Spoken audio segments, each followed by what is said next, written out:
Шоу-бизнес өкілдерінде күнде думан, күнде той.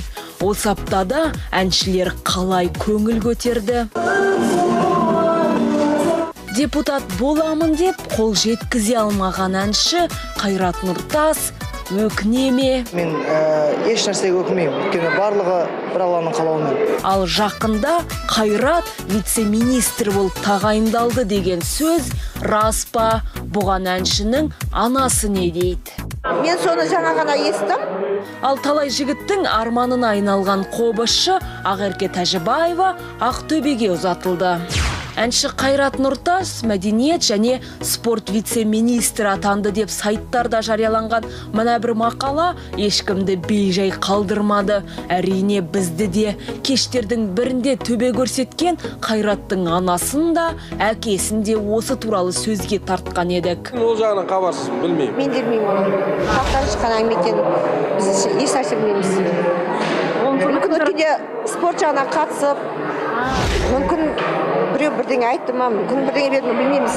Қайраттың бүгінде атақтылығы сонша бірде-бір күні бос емес екен. Бір жақылар демалайын десе Қайратта 2-3 ай бұрын демалыс күндері толып қалады. Аш етінде бір 4-5 күн ашық болса, ол кезде ешқайда өрмейді. Мысалға Дубайға Турцияға демалайын десе, 5 күнде не ұшып, не демалу. Сондықтан да бізде 2-3 айға кетіп қалып еді қайта-қайта. Тіпті халық соңғы уақытта Қайраттың танымалдылығын, киім киесін, дауыс ырғағын әнші Төреғали Төрәлімен салыстыра бастаған. Қайсысы мықты, қайсысы өтімдірек деп дауысқа да салған. Продюсері әрі анасы Гүлзира ханымның бұл бәсекелестікке өз айтары бар. Арасында үлкен сыйластық бар. Қайрат мысалға оларды өкшелес інілерім деп ойлайды. Ылғи да көмегін береді, концерттеріне қатысып, жандарына алып жүріп, үйретіп, ең сол екеуін шақыстырып. Ол да мүмкін, ал осы аптада Қайраттың туған бөлесі шетелді жиі аралайтын қобызшы Ақерке Тәжібаева ұзату тойын қымбат мейрамханалардың бірінде Алматыда тойлады. Қобызшының таңдауы Есенжол есімді заңгер жігітке түсіпті.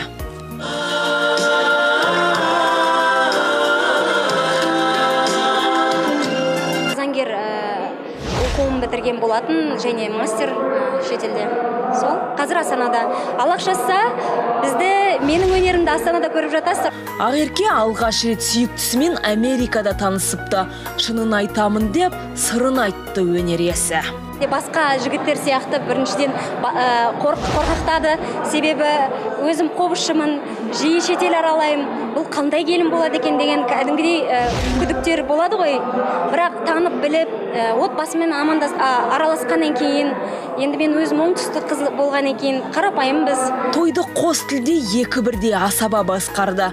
Қобызшы қыздың келіндік қызметін оп-оңай атқарып кететіне әріптестерімен қатар туысқандар да сенеді. Ақеркенің қуанышымен бөлісуге асыға жеткен әншілер қатарында Бақыт Шадаева, Сиви Махмуди, Саламат, Домино тобы бар. Үлкен бақыт тілеймін. Судай сіңіп тастайбат деген қазақтың тілегі бар. Соны мен міндет түрде тілеймін. Ал Ақеркенің өзі болса, анасы үйреткен ет асу, кеспе кесу сынды өзге де тағам түрлерін әзірлеуде алдына жан салмайтынын жеткізді. Оның үстіне оңтүстіктің қыз емес пе? Көбінде бірінші сорпаларды өте жақсы көрем. Сорпа, өте қатты тұшпаран жақсы көрем. Ол да білет мен тағамды, мен де оның. Шоу-бизнес өкілдерінің басын қосқан тағы бір кеш, ол Ділназ Ахмадиеваның ән жинағының тұсаукесер рәсімі.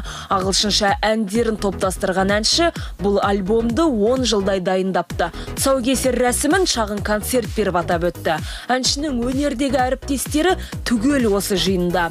Әнші Мақпал Исабекова өзінің өнердегі әріптесі әрі құрбысы Ділназға еліктейтінін жасырмайды. Өте ұқсаспыз. Ішкі дүниеміз өте ұқсас. Алдын ала естіп қойғам. Бүгін емес, бірінші рет емес, жаңа студияда жазып жүрген кезінде де естіп жүрген әндеріміз. Жұлдыздардың құпиясы, жеке өмірі және олардың арасындағы елді елең еткізерлік оқиғаларды Жұлдыздар жарқырайды жобасы қалт жібермеуге тырысады. Келесі аптада жұлдыздардың концерттерінен қызықты оқиғаларын дәл сіздермен бөлісетін боламыз. Күте жүріңіздер.